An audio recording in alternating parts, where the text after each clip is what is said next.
wajar-wajar saja. Cuma kalau bisa pemerintah harus mengantisipasi dari beberapa tahun ke tahun yang lalu, karena ini program ini sepertinya akan menjadi apa? Itu terus program itu terjadi terus menerus. Ya cobalah diperhatikan dulu beras-beras dari petani itu supaya bagaimana dimanfaatin gitu loh. Kalau menurut saya itu belum saatnya udah impor, kasihan petani.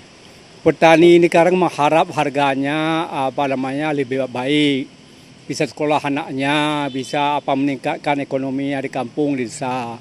Kalau diimpor lagi harganya kan jatuh di. Tolong sampaikan aja ke pemerintah, nggak usah import-import. Kasih kesempatan petani di seluruh Indonesia kan banyak sekali ya Mbak. Jadi nggak usahlah import gitu Mbak.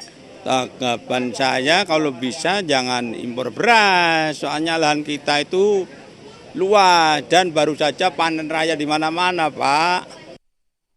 Ya, itu tadi pemirsa kita juga sudah mendengarkan bagaimana kemudian tanggapan dari masyarakat beragam. Saya ingin kembali ke Pak Arief. Pak Arief ini menjawab pertanyaan yang tadi menggantung pada saat iklan. Kalau tadi kritik dari Pak Slamet mengatakan kalau untuk impor ini memenuhi CBB kenapa tidak dipenuhi dari petani kita saja. Ini juga tadi kita dengarkan suara masyarakat banyak sekali yang mengatakan berikanlah kesempatan kepada petani kita. Kemudian juga kritik dari Mas Bima, kalau misalnya ada anomali cuaca kan tidak harus selalu jalannya itu dengan impor, Pak. Silakan bagaimana tanggapan dari Pak Arief? Iya, terima kasih Mbak Agi, Mas Bima, Pak Slamet. Jadi begini, eh, dalam penjelasan beberapa pertemuan dengan teman-teman di Komisi 4, saya sampaikan bahwa definisi swasembada menurut FAO tahun 99 itu adalah apabila kita melakukan pemenuhan kebutuhan kita sendiri 90% itu masih dikatakan swasembada.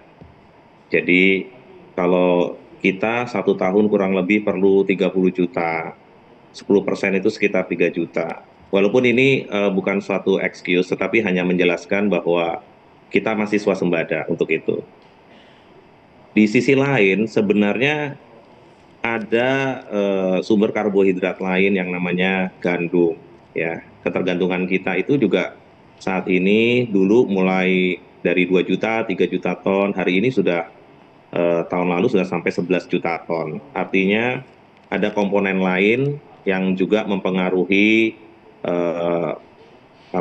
kebutuhan dari karbohidrat kita. Sehingga kalau tadi disampaikan bahwa kasihan petani harga jatuh, iya kita setuju bahwa kita semua sadar bahwa kesejahteraan petani itu berbanding lurus dengan produktivitas petani. Artinya hari ini Pak Slamet, kita semua sepakat bahwa petani ini yang harus diperhatikan. Kita semua sepakat. Makanya kita naikkan dulu APP-nya itu memang kita ukur lagi dan ditentukan kenaikannya sekitar 20%. Mungkin masih jauh dari teman-teman sebagian gitu ya yang mengatakan bahwa 5.000 itu masih kerendahan, maunya 5.700. Tetapi pemerintah juga harus mempertimbangkan ada 270 juta masyarakat Indonesia juga yang memerlukan beras ini, harganya, daya belinya juga harus kita perhatikan. Kemudian kalau ada isu menjatuhkan harga di petani, justru hari ini teman-teman saya berdiskusi dengan seluruh teman-teman petani, hari ini mereka, saudara kita ini merasakan senangnya bertanam jagung, bertanam padi, harganya sudah baik gitu ya.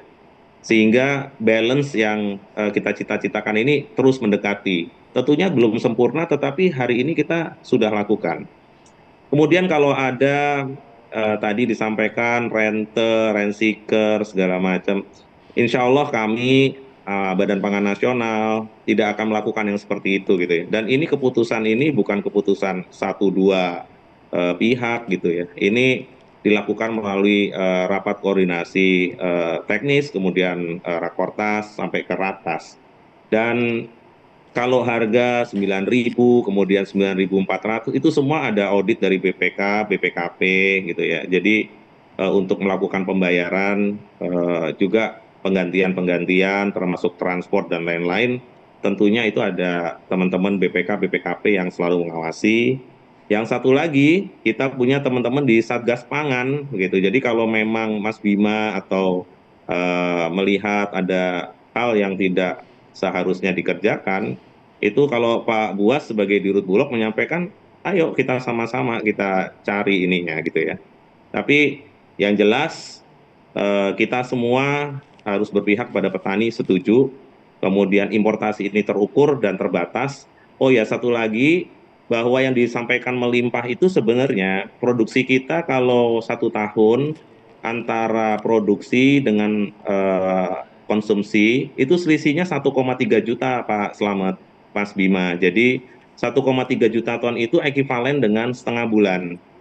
Sehingga kalau kita lihat kemarin perebutan gabah di GKP ya, di tingkat sawah itu memang karena ada lag sedikit ya antara padi yang ditebas sampai dengan proses menjadi beras, tapi kita itu surplusnya hanya 1,3. Dan jangan lupa bahwa di semester pertama itu 70% daripada produksi padi selama full year 1 tahun. Itu yang bisa saya jelaskan Mbak Agi. Oke, oke.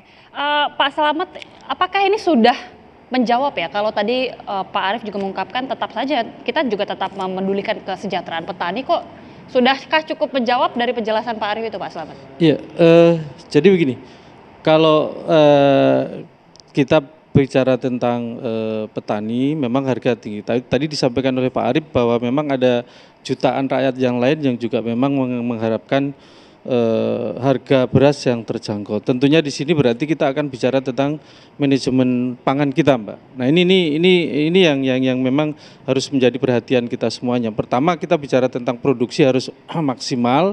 Berarti program-program pemerintah, support, subsidi pupuk dan lain-lain tidak boleh kemudian tidak cukup.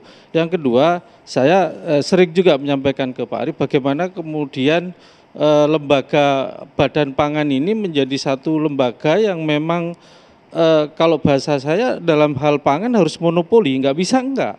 Karena kalau tidak, maka yang terjadi adalah seperti hari ini.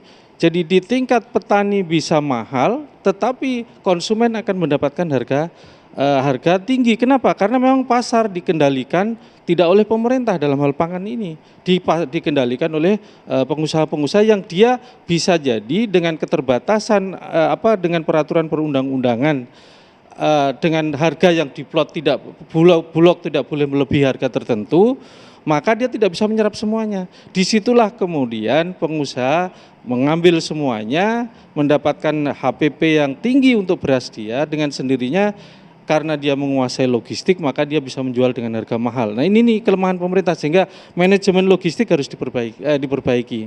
Nah terkait dengan impor, tentunya kita semuanya, terutama pemerintah, bahwa ketahanan pangan menjadi concern kita. Tetapi harus kita ingat bahwa di balik kita memenuhi ketahanan pangan, kalau hanya impor yang kita andalkan, maka ada kerawanan pangan yang mengancam di sana. Kenapa? Begitu produksi kita tidak kokoh, tidak kuat, kemudian dari luar kemudian tidak mau melakukan impor kepada kita, maka yang ancaman adalah kerawanan pangan. Begitu kita bicara kerawanan pangan, tentunya ini akan menyangkut kepada kedaulatan tentang bangsa kita. Yang ini, nah oleh karena itu ya maksimalkanlah penyerapan dari petani kita. Kemudian setelah saya bayangin semua panen diserap, bahkan kalau memang ada 8 juta ton serap semuanya, sehingga gabah semuanya ada di pemerintah. Masalahnya kemudian apakah pemerintah punya atau tidak punya uang? Kalau menurut saya punya, tinggal masalah concern saja. Jadi masalah fokusnya untuk membiayai apa. Terkait misalnya tadi saya bicara tentang petani subsidi pupuk. Subsidi pupuk bukan berarti pemerintah nggak punya, hitung-hitungan kami. Untuk mensubsidi pupuk itu butuh 70 triliun, tetapi yang diberikan 23 sampai 24 triliun. Apakah pemerintah tidak punya? Saat ini sudah menurun dibandingkan tahun-tahun sebelumnya? Kalau iya jauh menurun, sudah menurun, harga pupuk naik, sehingga dengan demikian jumlah yang disubsidi pasti turun, Mbak. Nah dari sini maksud kita tinggal politik will saja. Untuk 70 triliun pemerintah bilang nggak punya uang kan nggak mungkin untuk kemudian kita mensubsidi itu. Makanya tadi saya sepakat dengan Mas Bimo bagaimana hulunya kita selesaikan, hilirnya kita selesaikan. Nah mudah-mudahan langkah-langkah Pak Arief yang jangan sampai nanti begini Pak Arief, kita nanti ritual tahunan ini juga akan terulang gitu ya. Jadi kalau akhir tahun kemarin kita masih ingat tuh mempermasalahkan data stok di lapangan tidak ada, kita impor 200, di akhir tahun tidak terbukti. Nanti kemudian kalau kata Mas Bimo kemarin dengan impor kebutuhan khusus, sekarang kemudian pemenuhan CBP, nanti akan kita lihat lagi alasan apa lagi rasionalisasi untuk kemudian tanda kutip legalisasi impor. Itu aja. Oke, saya juga ingin minta tanggapan dari Pak Zulkifli, namun kami harus jeda dulu pemirsa, kami kembali usai jeda.